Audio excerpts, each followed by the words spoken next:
Adani એન્ટરપ્રાઇઝિસના group CFO Jugshinder Singh जोड़ाई रहा है। વધુ समझने की कोशिश करिए। जुगशिंदर जी, सबसे पहले तो गुड मॉर्निंग और स्वागत है आपका CNBC बाजार पर। शुक्रिया हमारे साथ जुड़ने के लिए।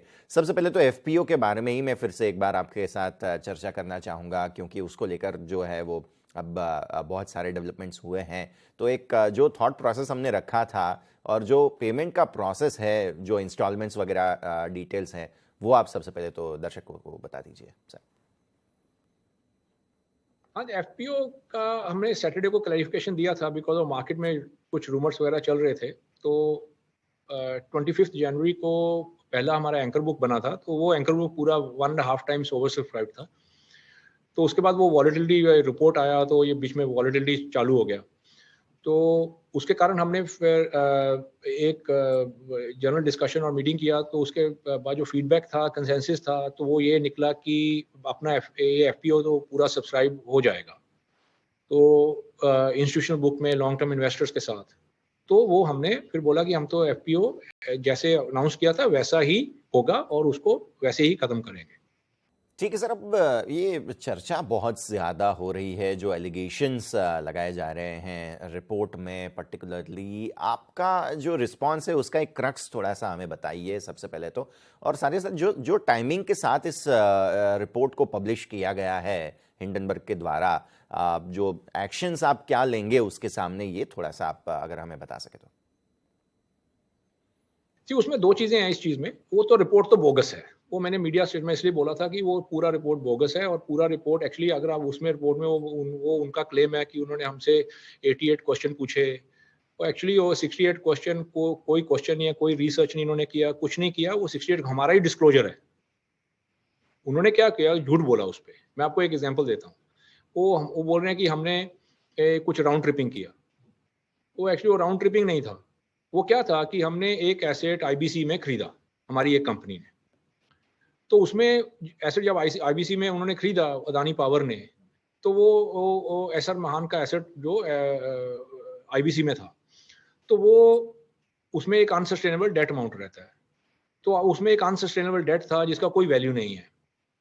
तो वो जो उसके लेंडर थे, तो उन्होंने बोला कि ये भी सब कुछ आपको सेटल करना है। तो वो ECB था। तो वो अदानी पावर तो उसको खरीद नहीं सकता ECB को। तो हमने अपनी डिस्क्लोज कंपनी से उसको हमने बाहर से $100 में खरीदा। और ये सब NCLT का ऑर्डर है, तो ये हम ही ने डिस्क्लोज किया।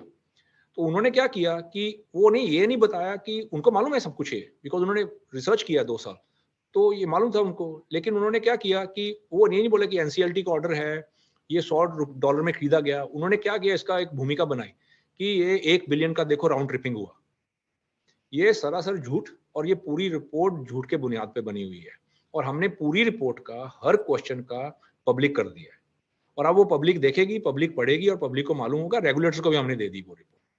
अब जो एक्शन होगा वहां से, उसके आगे एक तो मीडिया का क्वेश्चन होगा कि ये आपने ये झूठ के बुनियाद पे रिपोर्ट क्यों बनाई, और आपको जब मालूम था तो आप ये झूठ क्यों बोले, वो अलग बात है। दूसरा, रेगुलेटर्स को जो अब क्वेश्चन पूछना होगा कि ये झूठ के बुनियाद पे मिनॉरिटी इन्वेस्टर के साथ धोखा हुआ है। अब उसके बेस पे कोई रेगुलेटर लीगल केस कर सकते हैं इंडिया में, क्या होगा वो रेगुलेटर को करना है। हम अपनी तरफ से रिव्यू, हमारी लीगल टीम रिव्यू करेगी, जो होगा वो आगे 2-3 महीने 4 महीने में पता चलेगा।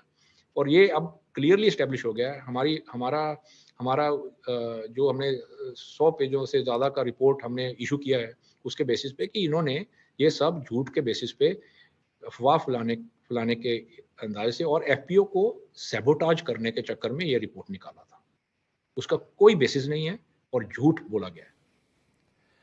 ठीक है सर। तो अब ये FPO को लेकर भी जो सवाल उठ रहे थे, फिर से एक बार अगर आप दर्शकों को बताएं कि क्या यूजेज इस फंड का रहेगा जो हम कलेक्ट कर रहे हैं, क्योंकि इसमें ट्रेंचेस होने वाले हैं, पहले एक साथ पूरा पैसा नहीं देना है, पार्टली पेड शेड्यूल है इसका, तो ये भी थोड़ा सा बता दीजिए सर।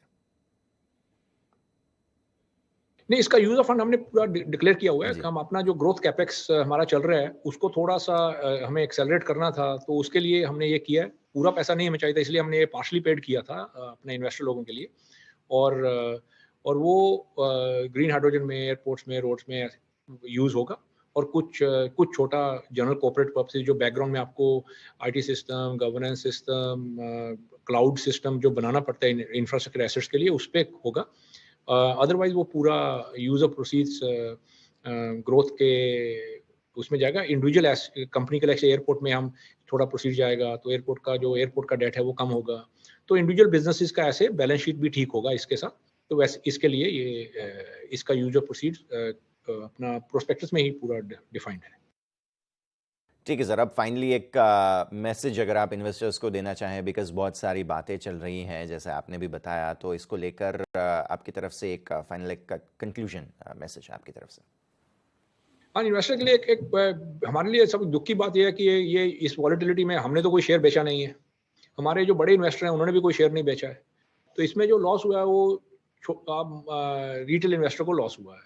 तो वो हमारे लिए एक बड़ी दुख की बात है कि ये झूठ के बुनियाद की रिपोर्ट पे और झूठ के बुनियाद पे बनी रिपोर्ट को मार्केट में चलाया गया, मार्केट में डिस्ट्रीब्यूट किया गया और झूठ के बुनियाद पे इंडिया के मिनॉरिटी इन्वेस्टर्स को नुकसान हुआ है।